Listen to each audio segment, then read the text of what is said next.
We're on chapter 6 of the Trumpet of the Swan, and it's titled Off to Montana.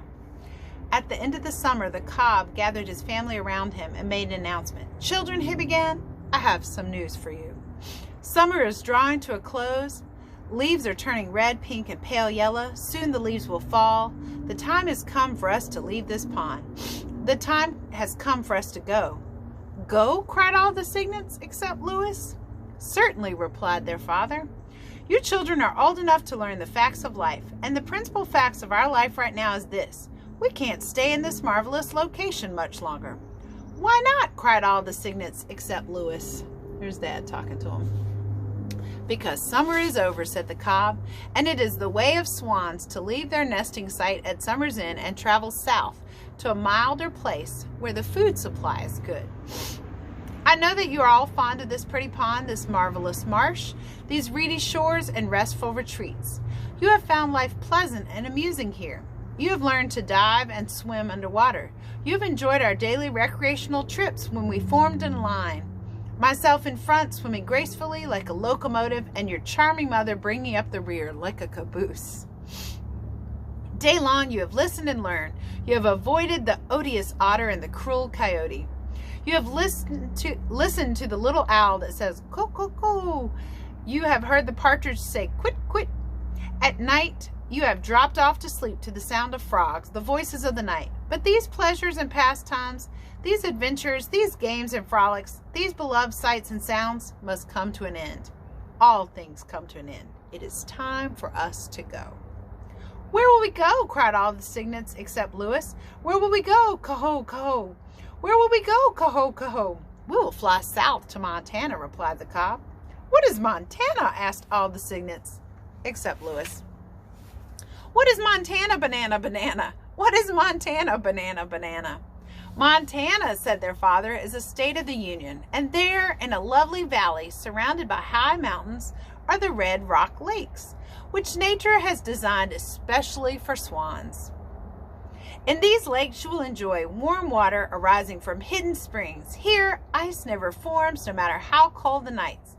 In the Red Rock Lakes you will find other trumpeter swans as well as the lesser waterfowl, the geese and the ducks. There are few enemies, no gunners, plenty of muskrat houses, free grain, games every day. What more can a swan ask in the long, long cold of winter?" Lewis listened to all this in amazement. He wanted to ask his father how they would learn to fly and how they would find Montana even after they learned to fly. He began to worry about getting lost, but he wasn't able to ask any questions. He just had to listen. One of his brothers spoke up. "Father," he said, "you said we would fly south? I don't know how to fly. I've never been up in the air." "True," replied the cob, "but flying is largely a matter of having the right attitude, plus, of course, good wing feathers. Flying consists of 3 parts. First, the takeoff, during which there is a lot of fuss and commotion, a lot of splashing and rapid beating of the wings. Second, the ascent or gaining of altitude. This requires hard work and fast wing action. Third, the leveling off, the steady elevated flight, high in air, wings beating slower now, beating strongly and regularly, carrying us swiftly and surely from zone to zone as we cry, 'Coho, coho,' with all the earth stretched out far below." "It sounds very nice," said the cygnet, "but I'm not sure I can do it. I might get dizzy way up there if I look down." "Don't look down," said his father. "Look straight ahead and don't lose your nerve. Besides, swans do not get dizzy. They feel wonderful in the air. They feel exalted." "What does exalted mean?" asked the cygnet. "It means you will feel strong, glad, firm, high, proud, successful, satisfied, powerful, and elevated, as though you had conquered life and had a higher purpose." Lewis listened to all this with great attention. The idea of flying frightened him. "I won't be able to say coho," he thought. "I wonder whether a swan can fly if he has no voice and can't say coho." "I think," said the cob, "the best plan is for me to demonstrate flying to you. I will make a short exhibition flight while you watch. Observe everything I do. Watch me pump my neck up and down before the takeoff. Watch me test the wind by turning my head this way and that. The takeoff must be into the wind. It's much easier that way. Listen to the noise I make trumpeting. Watch how I raise my great wings. See how I beat them furiously as I rush through the water with my feet going like mad. This frenzy will last for a couple of 100 feet, at which point I will suddenly be airborne, my wings still chopping the air with terrific force, but my feet no longer touching the water. Then watch what I do. Watch how I stretch my long, white, elegant neck out ahead of me until it has reached its full length. Watch how I retract my feet and allow them to stream out behind, full length, until they extend beyond my tail. Hear my cries as I gain the upper air and start trumpeting. See how strong and steady my wing beat has become. Then watch me bank and turn, set my wings, and glide down.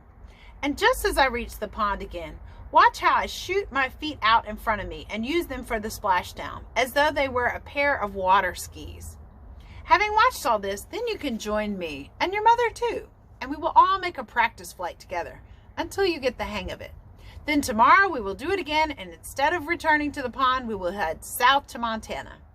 Are you ready for my exhibition flight? Ready, cried all the cygnets, except Lewis. Well, here I go, cried the cob. There is takeoff. As the others watched, he swam downwind to the end of the pond, turned, tested the wind, pumped his neck up and down, trumpeted, and after a rush of 200 feet, got into the air and began gaining altitude. His long white neck stretched out ahead. His big black feet stretched out behind. His wings had great power. The beat slowed as he settled into sustained flight.